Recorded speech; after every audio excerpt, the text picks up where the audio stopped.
Mes sœurs, mes frères, bienvenue en cette méditation sur les textes de ce mercredi 16 août 2023, en cette 19e semaine du temps ordinaire. Jésus-Christ est présence divine. Jésus, le Messie envoyé pour nous comme salut, rend divine notre vie par sa présence constante auprès de nous. Rien ne peut nous aider plus que lui dans cette vie. Il est celui qui permet et réalise une union totale avec Dieu, pourvu que nous nous tenions devant lui dans la foi. On a peine à admettre cette déclaration, tant elle représente ce que des générations entières d'humanité ont rêvé et espéré, c'est-à-dire un Dieu vrai. Le Dieu vrai est à côté de nous, nous écoute et nous protège à chaque instant de notre vie. Et si nous lui demandons quelque chose, cela sera accordé, comme le dit l'évangile du jour, lorsqu'il est dit « Si deux d'entre vous sur la terre se mettent d'accord pour demander quoi que ce soit, ils l'obtiendront de mon Père qui est aux cieux. En effet, quand 2 ou 3 sont réunis en mon nom, je suis là, au milieu d'eux. » Moïse, le prophète des prophètes, nous dit l'extrait du livre du Deutéronome, rencontrait le Seigneur face à face dans la tente d'assignation pour donner au peuple d'Israël des directives dans sa conduite de vie. Il rencontrait le Seigneur face à face. Et le peuple a été mené depuis l'Égypte à bon port en terre de Canaan. Et nous ne ferions pas confiance à Jésus-Christ qui est plus qu'un prophète?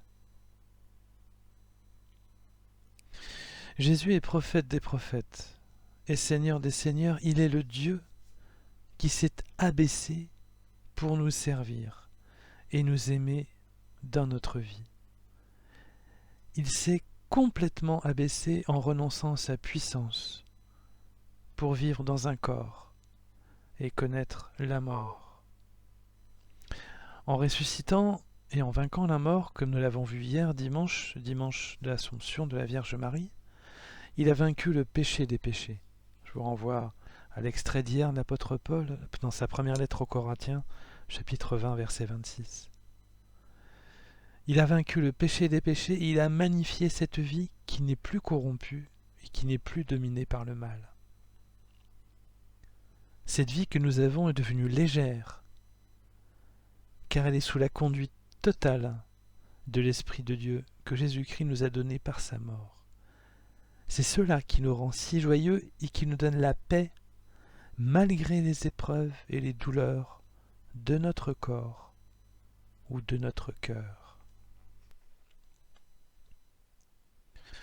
Nous pouvons tout demander à Dieu.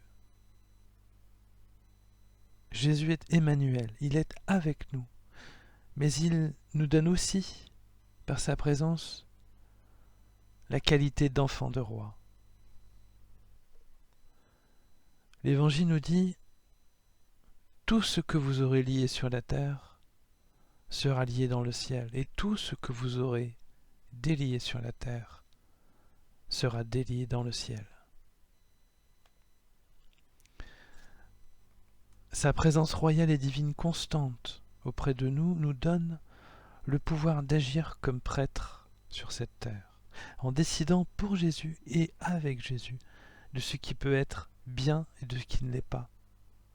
Il nous donne un pouvoir divin par notre bouche.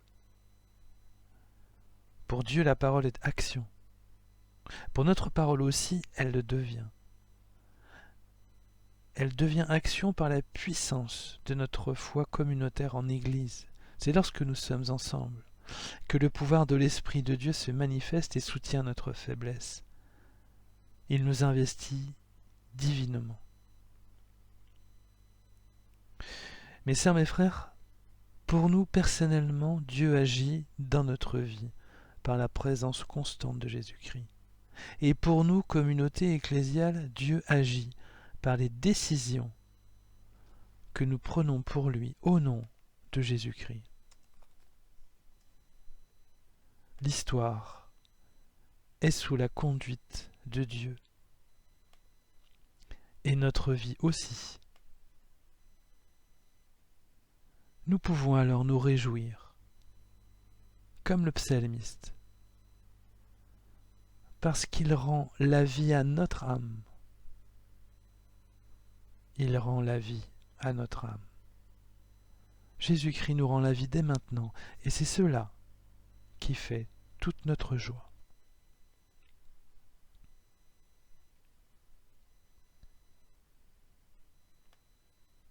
Mes sœurs, mes frères, après cet instant de méditation sur les textes du jour, consacrés à la présence divine de Jésus-Christ dans nos vies, je nous invite à la prière.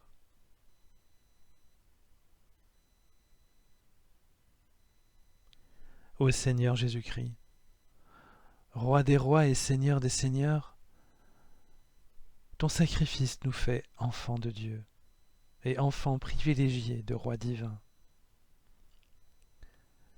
Accorde à chacun de nous la force de demander ce dont nous avons le plus besoin pour notre vie et pour la gloire de ton Église.